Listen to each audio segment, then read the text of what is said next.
to Lynn Cullen Live, talk radio without the static. Email your questions and comments to lynn at pghcitypaper.com. And now your host, Lynn Cullen.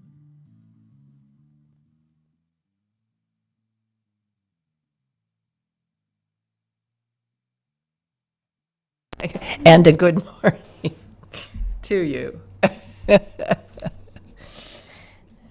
It's always a classic thing when I said, but my so-and-so isn't working. Is it plugged in? Yeah. Hi. I'm here. I'm back. I'm still alive. How about you?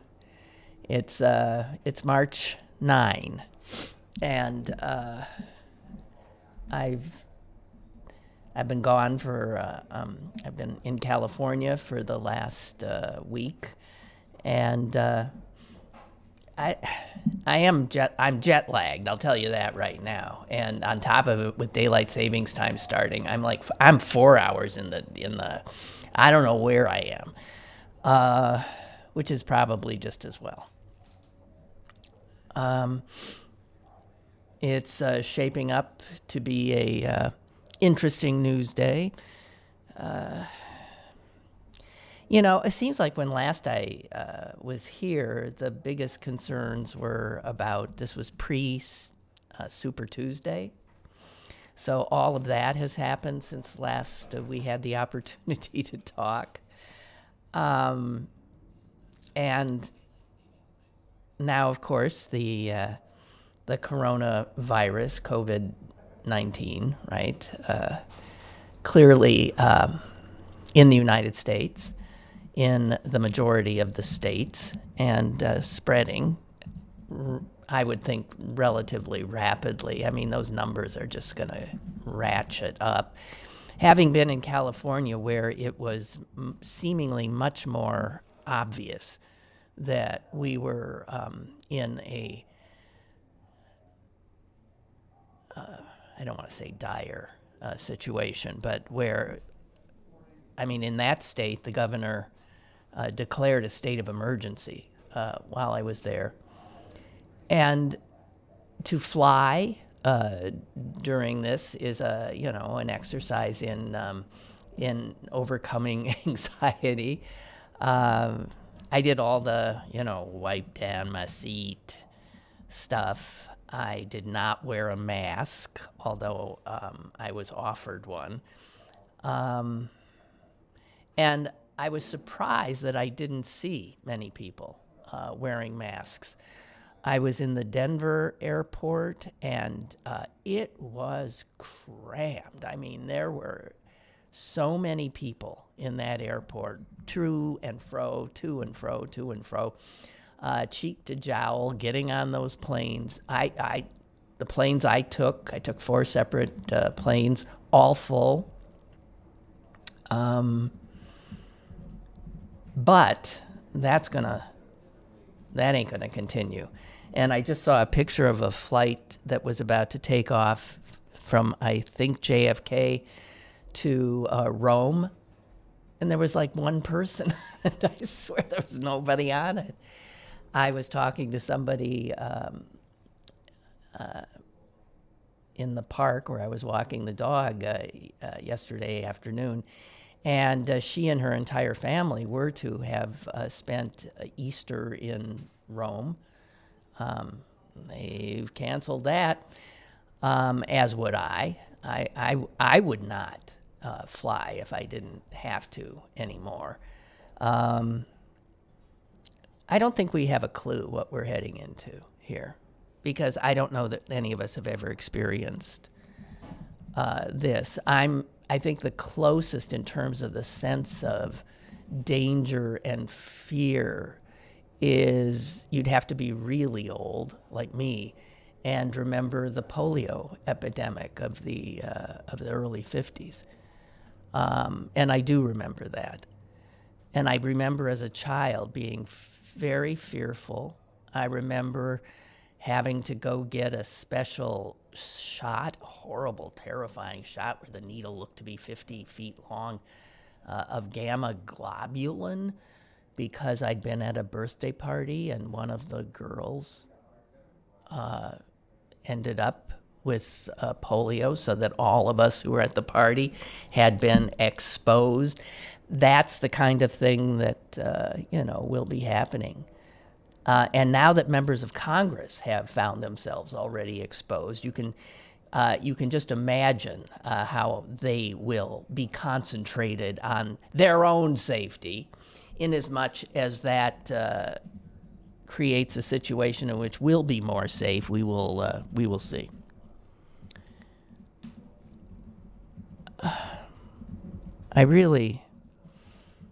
I'm a little surprised that some people don't seem to think this is a big deal. And maybe I do, because I'm in two high-risk groups. If you're over 60 years old, it's concerning, because, it's killing people over 60. Not so much people under, but some. And then, of course, if you have people who feel they are not at risk, to take no precautions, not wash their hands, not bother, containing their coughs and sneezes, not staying home when they don't feel particularly well, this thing's going to spread. It's as simple as that. And this thing's going to spread. I think we're going to see how woefully unprepared our government is. I think we're already seeing that at the federal level. The state and local levels have yet to be tested. And it's amazing, because of all these different jurisdictions. It's things we've talked about regarding election security. How if the federal government was in charge of election security, then you could have some uniformity. But it's county by county in this country, and there's thousands of counties. And that will be the case with response to this, in large part, or school district by school district. We are going to see how having one of the crueler capitalist cultures in the world is not a good fit for a situation like this, where the very people who are most at risk, by virtue of the fact that they take public transportation, they have gig jobs, or they have jobs that do not pay them if they don't show up, if they're sick. Obviously, all those kind of realities means that people who are sick are going to still work, or else they're not going to be able to feed their families or pay the rent. So all those service workers, and if we lived in a country in which sick leave was automatic, where workers were treated with humanity, with respect, we wouldn't be as vulnerable, I think, as we are now. I don't know. If you bothered to think this out and imagine the reality of, let's say, a school district closing down. In a wealthy district, that's not going to be a big issue, right? Wealthy people can take care of their children if their children have to stay home, or if their children have to study with their computers.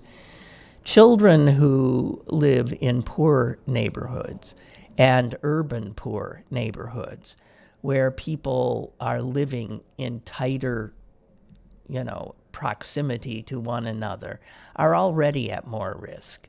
Then you close the schools. And these are people who, maybe the parents have jobs that if they don't show up, they don't get paid. So who's there to care for the children? There is no computer in the house. What's going to happen here when that occurs? And speaking of that, I saw this tweet from a doctor in New York City. And this information is from the New York Times. New York authorities say they can shut down schools in New York City only as a last resort because 114,000 school children in that district, 114,000 school children in New York City are homeless. And so if you cut down, if you stop schools, they have nowhere to go for those 5 days a week where they get fed, where they are sheltered. And these schools essentially operate somewhat as social service agencies. And yet, the New York Times also tells us today that to stem the tide of any virus, let's say just a normal flu epidemic, the smartest thing to do is close the schools. Number one, not last resort. First thing, and as everybody knows who's ever been or lived with children, school children, they come home constantly carrying every viral infection there is, right? Parents of young children are invariably coming down with bugs because the kids bring it home. Children, schools are where kids are in close proximity to each other, when you can't expect kids to, not touch their faces or always to do all the things that we're told we should do to avoid the spread of a virus. So because schools are community gathering places, large numbers of people, these kinds of infections spread very rapidly, and the kids take them home. So this public health expert is saying communities in the United States must shut down schools before, not after, the outbreak becomes widespread. If you close the doors once the virus is out, it's the proverbial closing the stable doors after the horses have fled. Or is it the barn doors after the cows have fled? I don't know. But it's daunting when you see this, that the thing to do is to close schools now. Now. That would be an extremely gutsy call because there are no cases, as far as we know, let's say here in Pittsburgh. To do it now would mean that you'd be ahead of it. You would be proactive, but it would be politically an impossible call to make.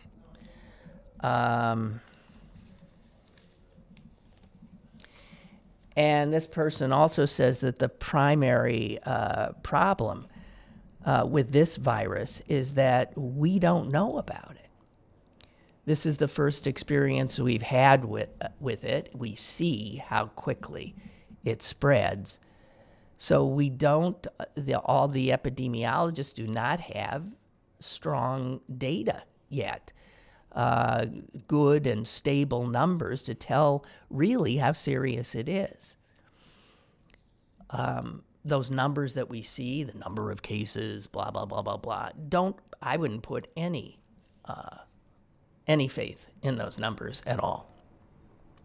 Those numbers are really, in fact, much, much higher because there's so many people who are asymptomatic or minimally so, or haven't reported the case, or haven't been tested because God knows we've found out that you can't be tested necessarily, even though the president says, if you want to test, you'll get tested. That's not true.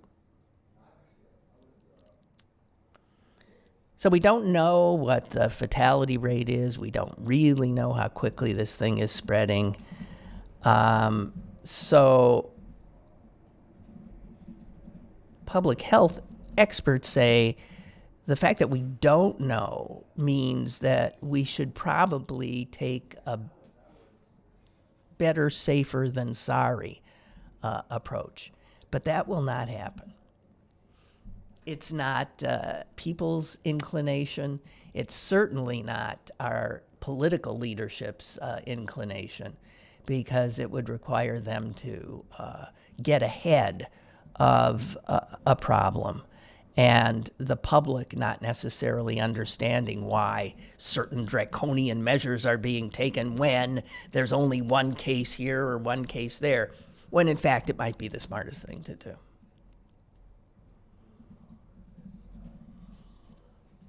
All the parents who work for employers who won't pay them if they don't show up.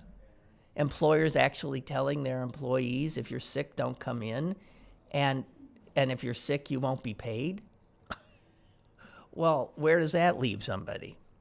So I don't think we're structurally, as a country, set up to deal with this at all. And of course, with, I don't have to tell you that being in the hands of a Donald Trump administration in a national health crisis like this is a very uncomfortable position to be in. When he was at the CDC, Trump was asked about the fact that his administration had shut down the only dedicated national security office that had to do with global health security and biodefense. Same thing. In the National Security Council. That position had been established by Barack Obama, which can tell you why it was immediately discontinued by Donald Trump, because that's seemingly his political agenda, is to just ask, what did Obama do? Let's destroy it. So the Directorate for Global Health Security and Biodefense in the National Security Council was finished off by this president. And when he was asked why that had happened, I'm going to read you his response, okay? This is your president in a time of crisis. Why did you close down that one directorate that would have been at the front of our response to this from day one? And here is Donald Trump. Quote, well, I just don't think, now right there, we could stop. That's it. I just don't think. Well, I just don't think, he repeats twice, that somebody is going to, without seeing something, like we saw something happening in China. I'm going to read that again, and you tell me if that makes any sense at all, okay? Why did you close that office that now would be at the forefront of our response to this crisis? Well, I just don't think that somebody is going to, without seeing something like we saw something happening in China. He continues, as soon as they saw that happening, they essentially, not from the White House. I mean, we don't need a lab in the White House. But they saw something happening.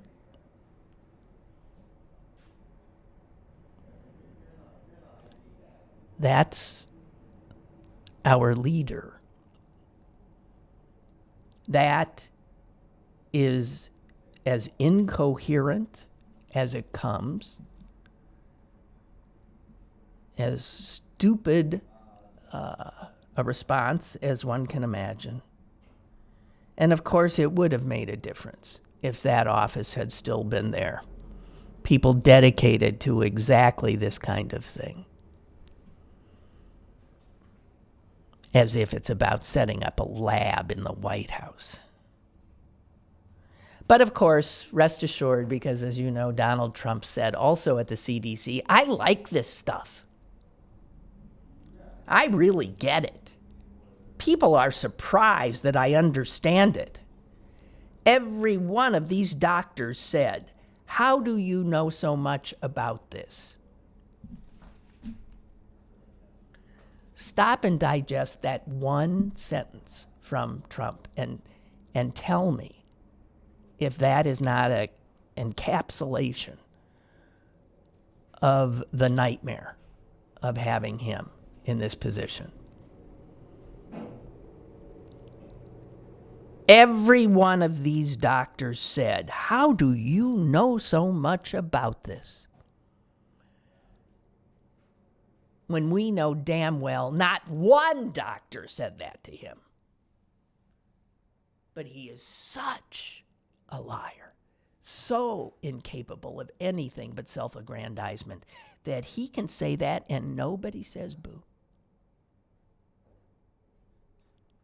Every one of these doctors, sure, at the CDC, I can see him. Boy, Mr. Trump, how do you know so much about this?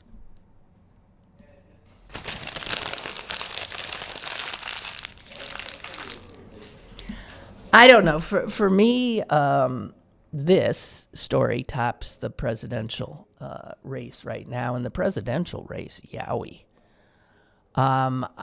So much for listening to me. I don't want anybody ever thinking I know anything that's going on. I'm serious. Because I said more than once in the last month that Joe Biden is done. Kaput, finished, it's over. And now, quite clearly, he's won. I think. But don't listen to me, because what do I know? Has this crossed your mind? The fact that the three old white guys that have a chance at being our next president, the one who currently holds the office, Trump, Bernie Sanders, and Joe Biden, are all over 60. In fact, they're over 70. And they're in a business in which glad handing and being among crowds of people is, well, it's sort of required. And you tell me what the odds are that one or two or three of them could contract, this virus. And then you have the president clearly saying that he's not going to discontinue his rallies. And then you ask yourself, with everything that we have learned about how this is transmitted, why would anyone asking us to trust his leadership insist on continuing to hold rallies and ask his supporters to do exactly what the health professionals are saying don't do? This is how a virus spreads. Get a whole bunch of people, don't necessarily know each other, pack them in to some venue, and there you go. Man, that virus is off and running. So you tell me if Biden, Sanders, and no one will be the first one to do it because it'll look unmacho, right? But at some point, if you were to show leadership, it seems to me you would say, you know what? I mean, I'm safe. I can see any one of them saying, I'm safe. I'm up here. I have this much. I have 6 feet and more of distance between all you guys. You, if you've ever been to one of these things, are packed cheek to jowl together. So while I can end up being safe, this rally is not safe for you. I care about you. I want your vote, and I need you to be alive to deliver it in November.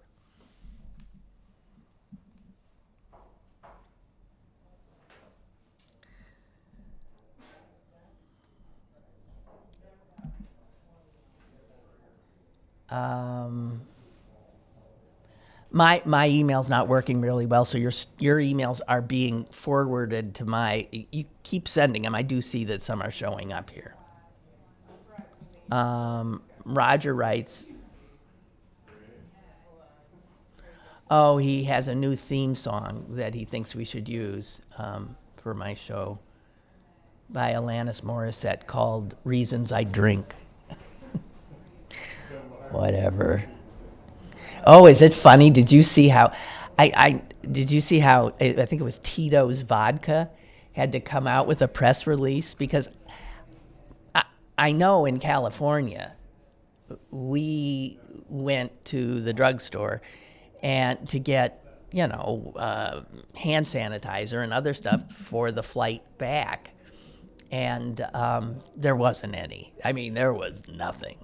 And we looked online and saw that like an 8-ounce bottle of Purell was going for $399.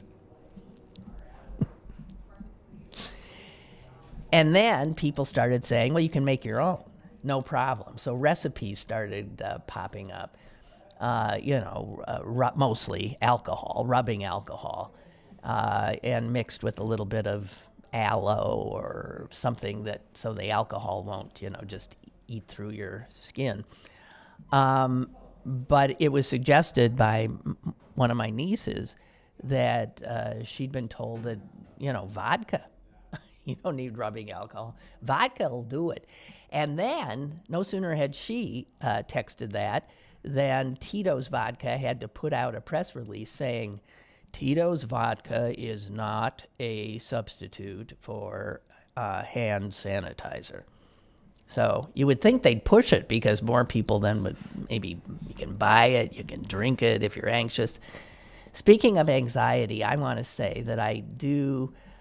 we've all been so anxious in general these days that this extra layer of it might be something that has put a lot of people over, the edge. And I was thinking of one of my nieces is like a psychiatrist. And she was talking about how, you're treating people who are anxious to start with. They don't even want, at some point you might close offices. You don't want people coming in. Can you do it over the phone? Well, you can if they have insurance that allows that, but much insurance does not allow it. It has to be face-to-face. So again, you see all of these things getting in the way of people getting perhaps the help they need more than ever and being unable to access it. If you're an anxious person who has to ride the bus to get to your therapist who specializes in anxiety, you're not... I don't know. I just feel for all these folks. Yes, Tony's telling me, little Tony's saying it's sad news. Well, he was 90, so yeah, great actor. Ingmar Bergman's great actor. Max von Sydow, or Sydow if it's pronounced that way, is just a great actor. I'm thinking of him as the Bergman actor, but he transisted. Is that right? He transitioned. Now it has another meaning now. He got into American films as well, but I'm thinking of those old wondrous black and white Ingmar Bergman films.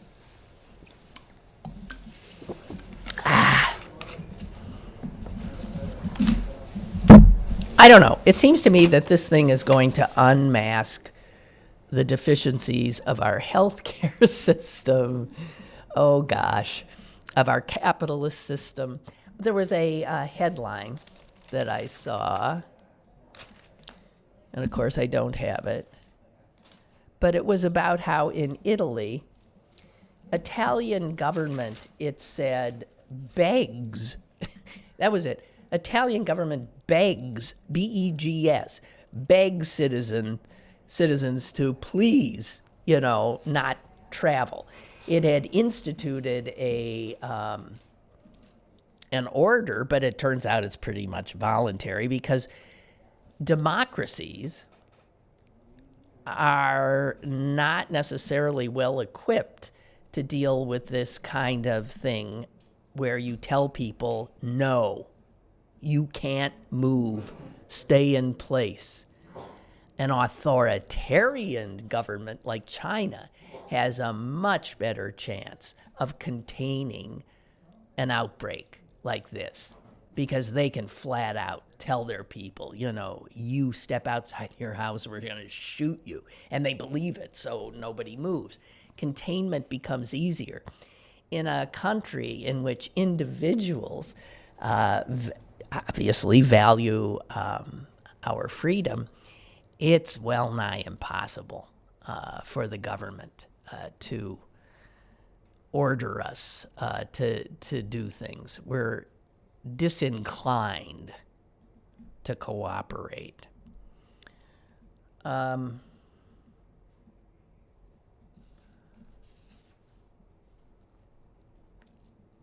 few other things I have here.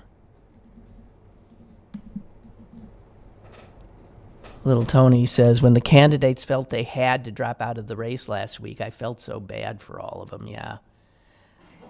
Yeah. I mean, I'm not wild about how this shook out. I would have voted for any of them against Trump. They all work so hard. I think Biden is ahead. The reason is that people don't want to take any chances. Yeah, I think that's correct. They didn't want to take chances on a woman. They don't want to take a chance on Sanders. Let's face it, Trump would rather run against Sanders than Biden. Yeah, I think. My mom wanted to see a woman make it to the presidency, and so did I. Unfortunately, she never got to see that. Well, I think it's become pretty clear that the Democratic nominee is going to have a woman as his vice presidential candidate. I have heard people suggest that Joe Biden, if he in fact gets the nomination, would get more votes if he said he's not going to run for re-election at his age. That you're just doing me for 4 years, but choose as his running mate a woman who then will be in a position as vice president to have the advantages of incumbency. Who that woman is, I'm sure we can all start, saying who we think would be the best and the best fit. I don't know. I think the one with the most logistical ability to get that would be Elizabeth Warren, just because she has not made an endorsement yet, and because she brings with her that more progressive point of view that can pull some of the disappointed Bernie supporters maybe over to Biden. But we all have to remember, no matter who, I don't care. It could still be Sanders. No matter who it is, that's who we're all getting out to vote for. It is so clear that is what we must do.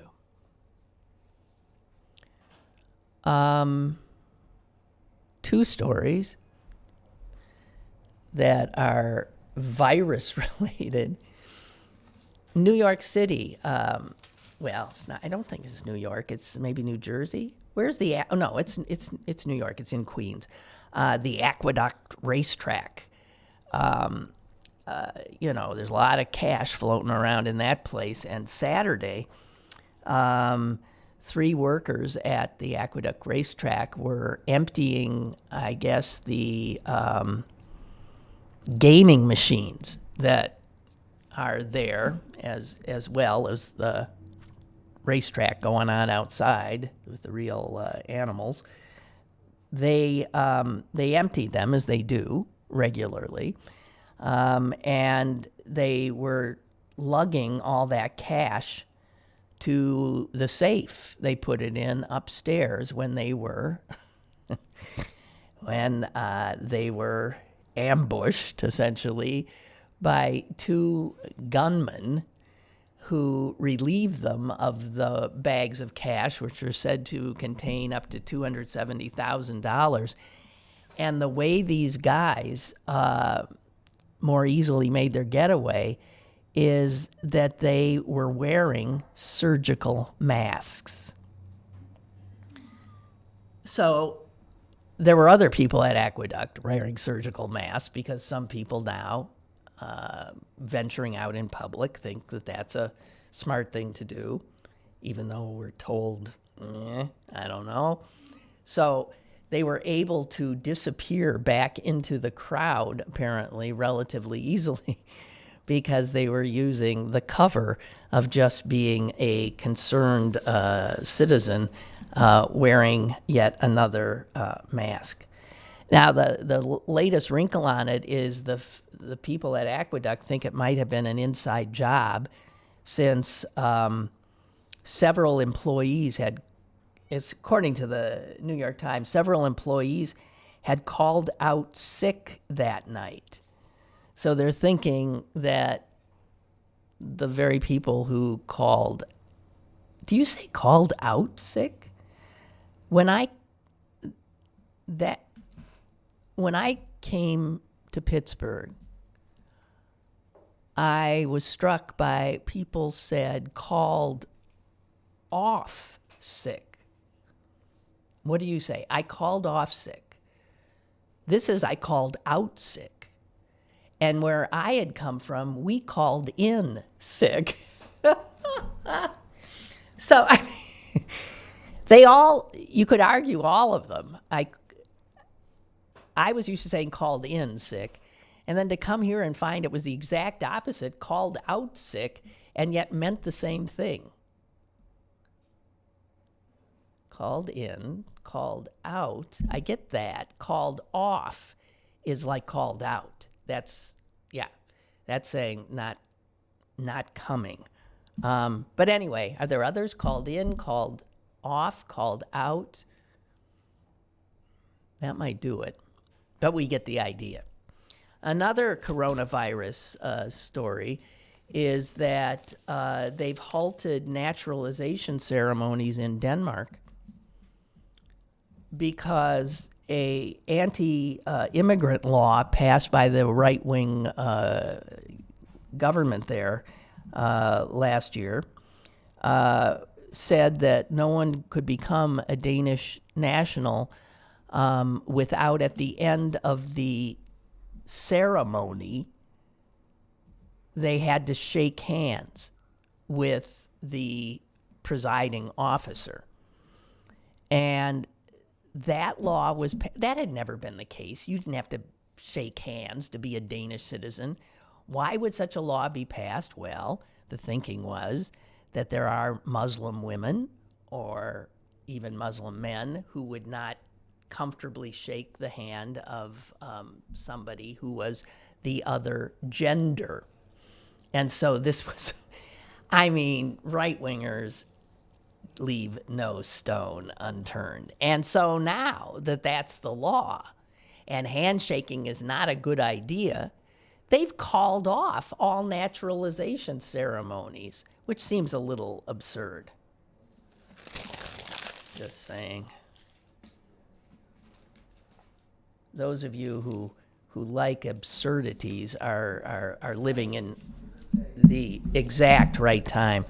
Hey, I want to thank Terry for sending me this. I put it up on my computer screen. It says anyone or anything but Trump in 2020. Oh, dear God.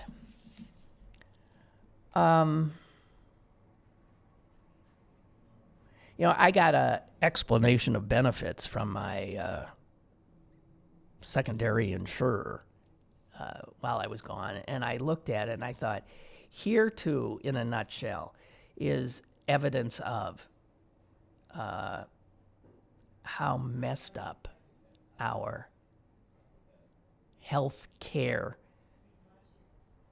sector is. This, of course, from the insurance end of it. For one thing, I have to tell you, there are people whose insurance does not cover the test. Let's say they feel they might have contracted coronavirus. Their insurance doesn't cover the test, and so they don't get tested. There again, you see how things spread. I believe it was also California where the governor said he ordered that all insurance companies pay for the test, whether the policies initially said they would pay for such a test or not. This is where government, again, that is capable of doing these things, of stepping in and ordering capitalists to do the necessary thing. But don't ever expect the insurance industry to voluntarily do the right thing in these situations. This is the industry who sends me explanation of benefits like this. The total amount your provider billed for services in the last month, this is me, $9,205. Little old me, $9,205. Now, I have told you, I think, that I require an injection once a month that is billed out at over $8,000 an injection. It's one of the things I do to help with my messed up lungs, which is another reason I'm very high profile for dying of this particular virus.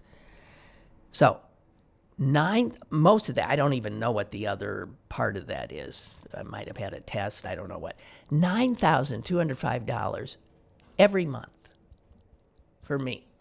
Then it says, because I'm old and I have Medicare, total amount Medicare paid, $200. I'm rounding it. Okay. We have $9,000 here. My insurer, Medicare, said, oh, I see $9,000, fine, I'll pay you $200. Then my supplemental insurance kicked in more than twice that, $435, which comes to a grand total of something like $640 out of $9,025 billed. The next one is the scary one. Total amount you may owe,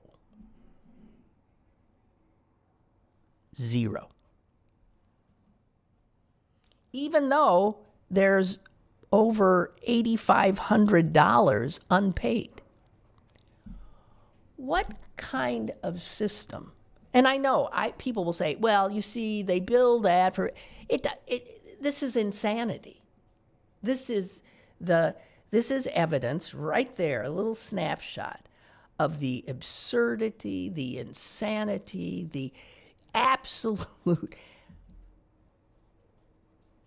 madness of how we access and pay for health care in this country. And stop and think also about the coronavirus. If you have a government insurance, if you have single payer, if you have that universal, and you take these insurance companies and all these middlemen out of the picture, how much easier is it to respond and deal with a pandemic? Because everything is in one bucket. It's centralized. There's not one of us that has the same insurance, right? Even if you have Medicare, you don't have my Medicare, which also my supplement. That's a system designed for inefficiency and this kind of craziness. You are billed over $9,000, and somehow a payment of $500 or $600 wipes that bill out. However, if you didn't have insurance, you'd be expected to pay the $9,000. And of course, the reason you wouldn't have insurance is you don't have two pennies to put together. Like you have $9,000 a month for an injection.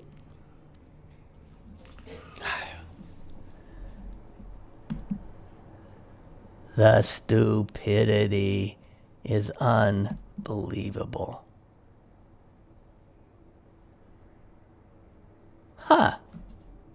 Barbara says, working in various offices in Pittsburgh since '68, I've only heard called in sick. Never called out. How about called off? That's what I heard. Off. They called off sick. I called off sick. I thought, wow, because I called in sick. On and off, in and out. Okay, in and out, on and off. Called on sick, called off sick. On sick wouldn't work. But go figure. I don't know. So maybe it was just the Channel 4 newsroom, but that's where I worked, and that's where I heard that.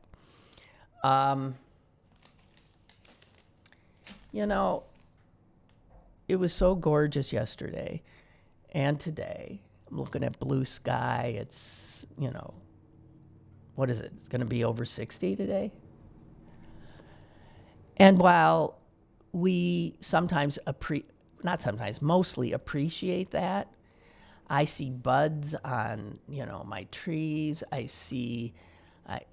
have daffodils that are about to pop. I just want to say, I sort of get queasy. I appreciate the warmth, but my real reaction is one of real concern.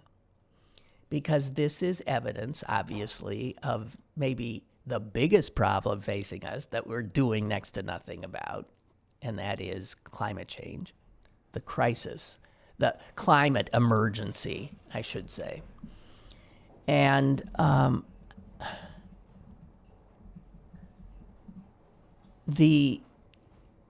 while you're maybe happy because you could sunbathe yesterday,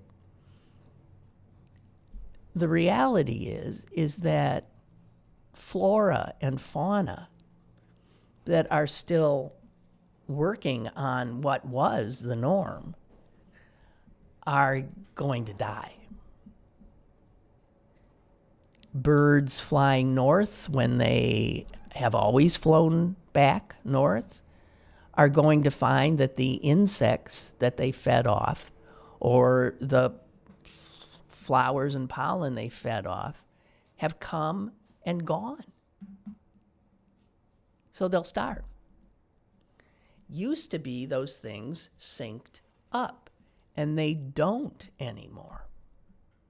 So I look at this kind of thing and I think, oh God, it's disquieting. I saw a piece this weekend that was headlined, "I Miss the Snow." And this is true. This is written by somebody in upstate New York who has memories of winter being snowy and beautiful, and now they say it's just rain. And it's now, instead of this beautiful snow, it's mud. And I thought, yep, I know what you're talking about. It's what we've got too. I miss the snow. But a lot of flora and fauna are dying. That's the truth. We have a caller? Hello? Hello. Hi. How you doing? I'm okay. You know, I remember when my grandfather passed away in the 70s, 77 or 7, I forget what year it was, but it was December after Christmas, and it was like, oh my God, 80 degrees or something. It was a beautiful, almost like a summer day. So that bullshit of not having warm days in the winter is crap. Now, I believe in global climate change and all that, but look at the animals that are surviving in Chernobyl, where that accident happened. There's wildlife living in Chernobyl. So animals in that, they seem to, I don't know what word to use, they have a lot of resistance for this stuff. So I'm not saying you're not right. I'm just saying I don't think, just like this winter, they said it was supposed to be the snowiest winter. It wasn't. I think it was supposed to be the coldest temperatures. It wasn't. So experts aren't always experts, and not that I don't believe in climate change, because I see the icebergs, melting and all that. I do believe, but I think some of it's a little bit exaggerated to the point. Now, someday, the planet probably is warming up on its own, but we're contributing to it. But your belief, all this hysteria about everything, about the flu thing and all that, how many people die of the flu every year? What, 36,000 or something? 250,000 people get it. It just, all this media that's bringing us on and stoking people, getting them going on this. I'm sorry.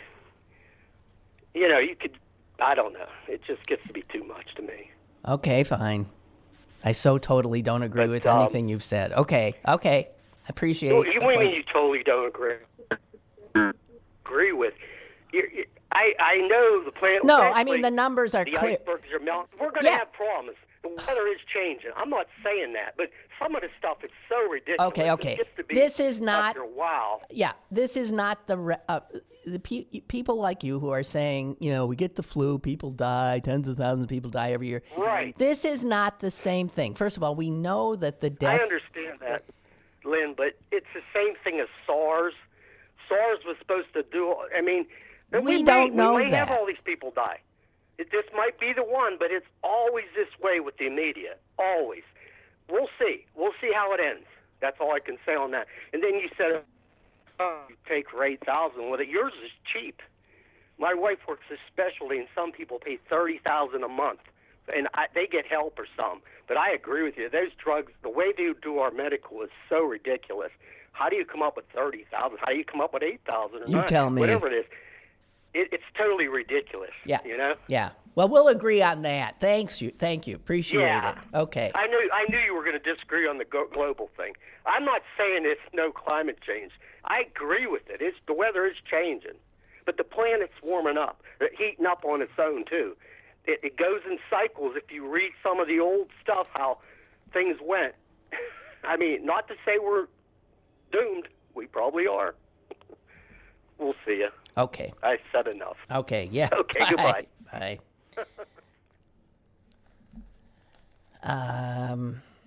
I just want to point one thing out. And I said earlier, we don't know so much about this. It's new. Coronavirus is not new. There have been many coronaviruses. It is this particular strain, and apparently there's more than one. I believe the Chinese have said they've identified 2. At this point, I think it was the World Health Organization that was suggesting that this is a lot more dangerous. It's going to kill more people, and they were saying as much as what. But those numbers are definitely inflated. Because all we know at this point is the people who are very ill and who are dead. We don't know all the people who are. So the numbers, the percentage of fatalities is really unclear. A normal flu season, which we go through every year, the death rate is 0.1%. of people who contract the annual flu, the odds are overwhelming it will not kill you. It only kills 0.1% in this country. And that is, generally speaking, obviously there's some. The lowest guesses that I'm seeing for this virus is 1% fatality rate. Now that sounds, 1 in 100, I'll take that. I'll take them odds. Right. 1 out of 100 will die. But that is 10 times the flu fatality rate that we are used to. 10 times. And it could be that's not right. Maybe it's 20 times. Maybe it's 15 times. If this is clearly not the same thing, and because we have no vaccine, we have no cure, we're not quite clear exactly what one should do to beat it back. All we got is our own individual immune systems at this point. And for most people, that's going to be enough, obviously, for most people. But when we're talking globally, you're then talking about millions of people dying. And where some flus, young people are vulnerable, this one appears not to be that at all, so that's good news. But it's killing older people, and that's for sure. And if you're going to kill one or the other, I guess older people is a better demographic to go for. But if you're in the demographic, believe me, it's less than comforting. If you're my mom, who still has to get on an airplane to fly back from California, it's daunting. Because if I saw somewhere they think the people over 90 who contract this, it's, I don't want to say a number, but it's a hell of a lot more than 1 in 100 are going to die. It might be over 50. I don't know. So the older you are, the more daunting it is. And I also want to point out that in terms of global the warming and the no snow and the rain and this, every year, I believe, for the last, 4 or 5 years, has been the warmest ever recorded. So, of course, every once in a while, there's some crazy 80-degree day in January. I've noted them, too, over the course of my life. But they're not winter after winter of this kind of elevation and resulting upending of what we had thought of as sort of natural, normal, seasonal reality. You cannot argue otherwise unless you think like Trump that, you know more than the experts do. Oh, what a, huh?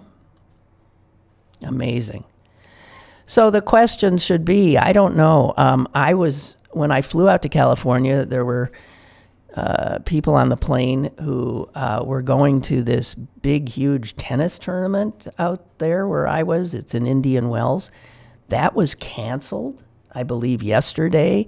Professional tennis players are going berserk. It's a big one, apparently. Rafael Nadal was heard to say, "What?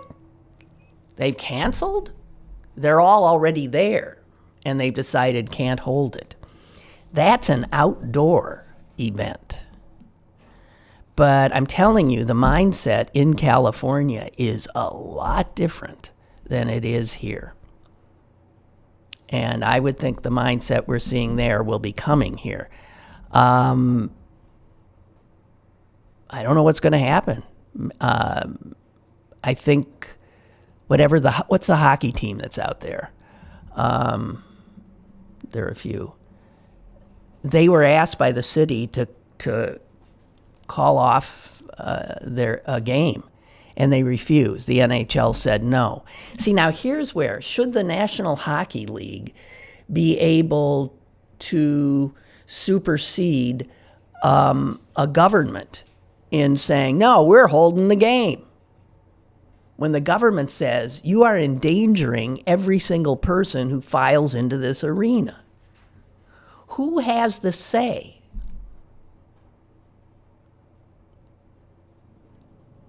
It's going to be interesting to watch this thing unfold, because it's going to get us to ask a lot of questions. A lot of questions. So, batten down the hatches. Cook up some Purell of your own, and get ready. We're in for an interesting few months, to say the least. What a year, 2020. We knew it was going to be something. But yow. Okay, I think that's it. I'll be back tomorrow, barring unforeseen circumstances, and hope you will too. Thank you.